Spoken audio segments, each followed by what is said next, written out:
എല്ലാവരും ഞങ്ങളോട് ക്ഷമിക്കുക. ഞാനും വിഷ്ണു തമ്മിലുള്ള കല്യാണത്തിന് എനിക്ക് താല്പര്യമില്ല. എല്ലാവരും കൂടെ നിർബന്ധിച്ച കാരണമാണ് എല്ലാത്തിനും സമ്മതം മൂടിയത്. ഞാനും ഏട്ടനും വർഷങ്ങളോളമായി ഇഷ്ടത്തിലാണ്.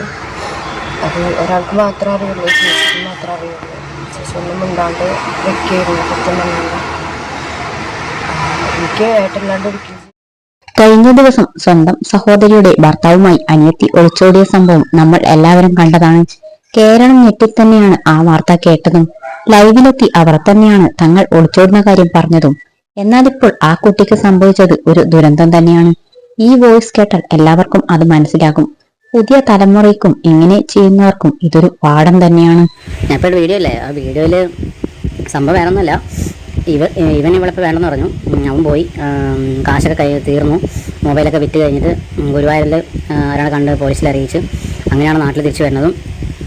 നാട്ടിൽ വന്ന ശേഷം അവൻ വേണ്ടെന്ന് പറഞ്ഞ് പോയി.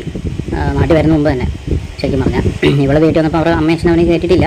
വീട്ടിലൊന്നും കയറേണ്ടെന്ന് പറഞ്ഞു കഴിഞ്ഞാൽ അങ്ങനെ ഒരു മോളിലെന്ന് പറഞ്ഞ് ഇറക്കി വിട്ടു. പിന്നെ ഇപ്പോൾ അവളെന്തോ മുസ്ലിംസ് ആകാൻ പോകുകയെന്ന് പറഞ്ഞ് നടക്കാമെന്ന് ഞാൻ അറിഞ്ഞത്. വീടിൻ്റെ അടുത്തുള്ള ഒരു ചേച്ചിയുണ്ട്, നമുക്കറിയാവുന്ന ഒരു ഫാമിലി ചേട്ടൻ, പുള്ളിക്കാരനായിട്ട് നമ്മൾ അറിയാവുന്ന. അപ്പോൾ അവരാണ് നമ്മളോട് ഈ കാര്യങ്ങളൊക്കെ പറഞ്ഞത്. വീട് തൊട്ടടുത്തുള്ളവർ തന്നെയാണ് അവർ. ഇപ്പോൾ ഇവിടെ മുസ്ലിം ആവാൻ നടക്കുക. ഇവർ രണ്ടാൾ തിരിച്ചു വന്നത് കയ്യിൽ പൈസയൊക്കെ കഴിഞ്ഞിട്ട് ഫോണൊക്കെ വിറ്റ്. അപ്പോൾ ഇവർ ഗുരുവായൂർക്ക് തിരിച്ചു വന്നിട്ട് ഇവരവിടെ നിൽക്കണപ്പോൾ ഒരു കസ്റ്റം വിളിച്ച് പറഞ്ഞതാണ് പോലീസ് സ്റ്റേഷനിലേക്ക്.